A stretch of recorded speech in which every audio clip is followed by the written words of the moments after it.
राखीपण योजनेच्या ई-केवायसी दुरुस्तीला संधी आहे। ई-केवायसी करताना चुकीचा पर्याय निवडल्यानं अनेकांना अडचणी येत आहे।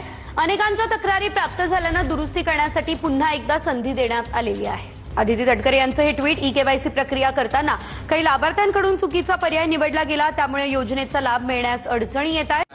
एकूण खर्च आतापर्यंत किती झालेला आहे? साधारणपणे 2025च्या ऑगस्टमध्ये आपण ई-केवायसीची प्रक्रिया सुरू केली आणि त्या ई-केवायसीच्या प्रक्रियेमध्ये आपण 6 महिन्याची मुदत, पहिल्या कालावधीमध्ये 1 महिना, नंतर आणखी विनंती आली आणखीन 2 महिने, त्याच्यानंतर आणखीन 2 महिने आणि मग शेवटचा डिसेंबर 31 पर्यंत आपण ई-केवायसीची मुदत दिली होती। त्यानंतर सुद्धा ज्यांनी ई-केवायसी 31 डिसेंबरपर्यंत केलेली आहे पण त्यांच्या ई-केवायसीमध्ये काही त्रुटी राहिलेल्या आहेत, आपण त्यांना सुद्धा ती दुरुस्त करण्याच्या दृष्टिकोनातून एप्रिल महिन्यापर्यंत त्यांना संधी दिली आणि 31 ई-केवायसीची प्रोसिजर साधारणपणे न केलेल्या महिला जवळपास 60 लाखापेक्षा अधिक आहेत, ज्यांनी कधीच ई-केवायसी ही या योजनेअंतर्गत केलीच नाही। त्यानंतर इन्कम टॅक्सचा जो डेटा आहे तो साधारणपणे 5 लाख आणि त्याच्यानंतर ई-केवायसी करत असताना आणखीन 9.5-10 लाखाचा जो डेटा आहे तो त्याच्यामध्ये त्यांचं जे आर्थिक उत्पन्न आहे त्यांच्या घरातल्या म्हणजे पतीचं असेल किंवा वडिलांचं असेल हे त्या ठिकाणी ई-केवायसीमध्ये आढळून आलं।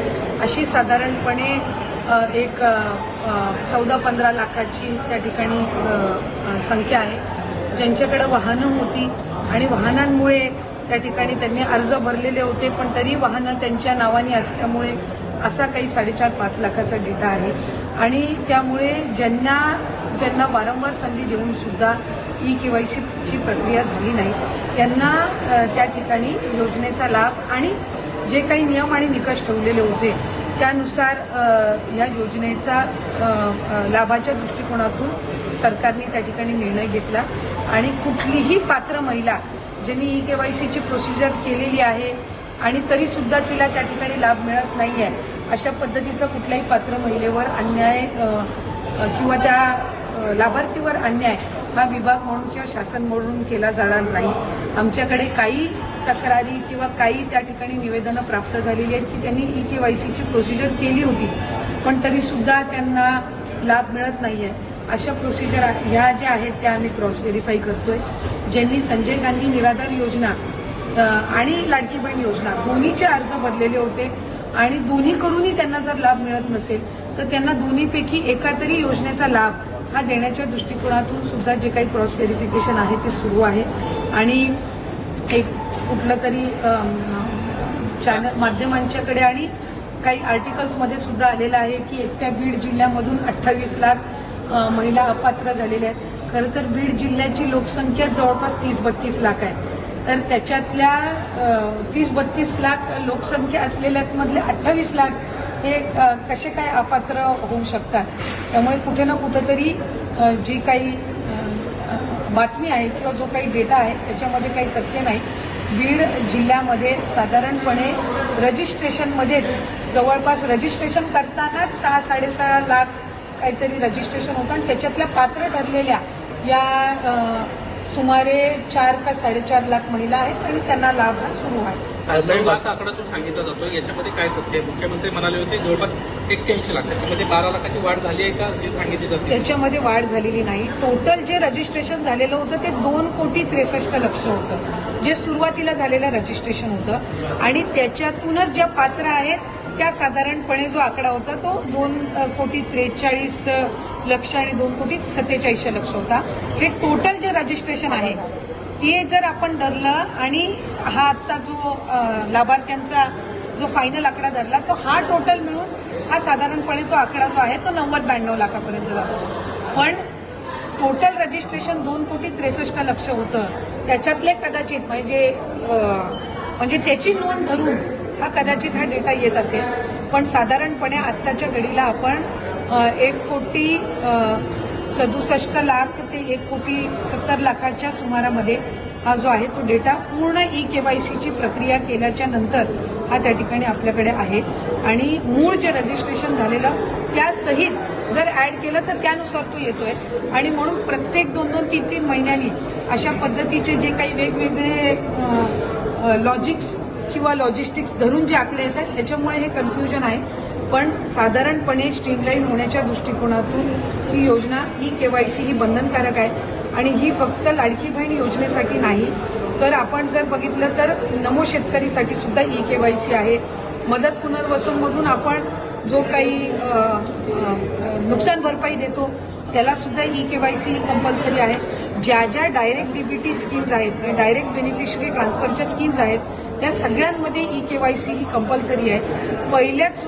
पहिल्यांदाच ही प्रक्रिया होत असल्यामुळे त्या संदर्भामध्ये काही शंका कुशंका होत्या, पण आता पूर्ण त्या स्ट्रीमलाईन झालेल्या असून ज्या पात्र लाभार्थी आहेत त्यांना आम्ही त्या पद्धतीनं तो लाभ देत आहोत. आणि ज्यांच्या तक्रारी आलेल्या आहेत आमच्याकडे की केवायसी करून सुद्धा त्यांना लाभ मिळत नाहीये किंवा त्यांना त्या संदर्भातली शहानिशा करून जर केवायसी करून त्यांना खरंच मिळत नसेल आणि त्या पात्र असतील तर त्या पद्धतीनं कारवाई केली जाईल. पण केवायसी करून सुद्धा जर या दुसऱ्या म्हणजे समजा त्यांची वाहनं असेल किंवा इन्कम टॅक्सच्या याच्यामध्ये ते बसत नसतील किंवा दुसऱ्या कुठल्या स्कीममध्ये ते कुठला लाभ घेत असतील आणि त्या कारणाने असेल तर स्वाभाविकरित्या त्यांना त्या ज्या दुसऱ्या स्कीमचा लाभ सुरू जाईल, पण लाडकी बहीणचा त्यांना त्या पद्धतीनं तो लाभ काही पुढे कंटिन्यू होणार. आतापर्यंत किती रक्कम जी आहे ती महिलांना गेलेली आहे, एक्झॅक्ट आकडा किती आहे ज्या पात्र होत आहे आतापर्यंत? अपात्र महिलांची आतापर्यंतची संख्या किती आहे आतापर्यंत? म्हणजे अपात्र महिलांची साधारणपणे मी पात्र महिलांची तुम्हाला सांगते की 1,67,00,000 इतकं आपण जे लास्ट डीबीटी केलेलं आहे ते सुमारे त्या याचं गेलेलं आहे. म्हणजे केवायसीची प्रक्रिया पूर्ण झाल्याच्या नंतर ज्यांनी केवायसी केलेली नाही किंवा जे इन्कम टॅक्सच्या याच्यामध्ये जो काही डेटा आम्हाला तिथून मिळाला त्यानुसार जो इंटिग्रेट केलेला डेटा असेल, आरटीओ कडून जो मिळाला त्यानुसार जो इंटिग्रेट केलेला डेटा असेल किंवा ज्यांनी केवायसीची प्रोसिजरच त्या ठिकाणी फॉलो केलेली नाही, ह्या सगळ्याच्या अंतिम आलेले जे पात्र लाभार्थ्यांची आहे ती साधारणपणे 1,67,00,000 अशा सुमारास आहे. जे पुरुष होते जे लाभ घेत होते त्यांच्याकडनं पैसे रिटर्न घ्यायला सुरुवात केली आहे का? पैसे रिकव्हर करण्याच्या दृष्टिकोनातून विभागाच्या वतीने जो प्रस्ताव आहे तो आम्ही त्या ठिकाणी केलेला आहे. जे शासकीय कर्मचारी होते त्यांच्या संदर्भातली जी प्रक्रिया आहे ती साधारणपणे 8-10 महिन्यापूर्वीपासूनच सुरू झालेली आहे आणि ती मूळ फायनान्शियल ट्रेजरीमध्ये जी त्यांनी एक सेपरेट त्याच्यामध्ये अकाउंट करून दिलेली आहे ती त्याच्यामध्ये जमा होत असते, ती विभागाकडे परत जमा होत नसते. आणि जसं राज्याचे मुख्यमंत्री देवेंद्र फडणवीस साहेबांनी सुद्धा काही दिवसांपूर्वी सांगितलं की जे पुरुष आहेत आणि ज्यांनी महिलांच्या नावाने लाभ घेतलेला असेल त्यांच्याकडून जी काही रकमेची वसुली केली जाणार आहे त्याची प्रक्रियेची जी काही आहे ती आपण सुरुवात करतो. माझी लाडकी बहीण योजनेबाबत महिला व बालविकास मंत्री अदिती तटकरे यांनी अत्यंत महत्त्वाची माहिती दिलेली आहे. केवायसी प्रक्रियेदरम्यान अनेक महिलांकडून चुकीचे पर्याय निवडले गेल्यामुळे लाभ मिळण्यात अडचण होत आहे. अशा तक्रारी शासनाकडे मोठ्या प्रमाणात प्राप्त झाल्यानंतर पात्र महिलांवर अन्याय होऊ नये म्हणून पडताळणी आणि आवश्यक दुरुस्तीची प्रक्रिया सुरू असल्याचे त्यांनी स्पष्ट सांगितले. त्यांनी सांगितले की सुरुवातीला केवायसीसाठी अनेक वेळा मुदतवाढ देण्यात आली तरीसुद्धा लाखो महिलांनी केवायसी पूर्ण केली नाही. काही प्रकरणांमध्ये आयकर विभागाचा डेटा, वाहन नोंदणीची माहिती किंवा इतर शासकीय योजनांमधील पात्रतेमुळे लाभावर परिणाम झालेला आहे. अदिती तटकरे यांनी स्पष्ट केले की ज्या महिला खरोखर पात्र आहेत त्यांनी केवायसी पूर्ण केली आहे, त्यांना लाभापासून वंचित ठेवले जाणार नाही. अशा सर्व तक्रारींची स्वतंत्रपणे पडताळणी केली जात आहे. तसेच संजय गांधी निराधार योजना आणि लाडकी बहीण योजनेबाबत लाभार्थ्यांची माहिती क्रॉस व्हेरिफिकेशन केलं जात आहे, जेणेकरून पात्र व्यक्तींना योग्य योजनेचा लाभ मिळू शकेल. सोशल मीडियावर किंवा काही माध्यमांमध्ये फिरणाऱ्या अपात्र महिलांच्या आकड्यांबाबतही त्यांनी सावधगिरी बाळगायचे सांगितले आहे.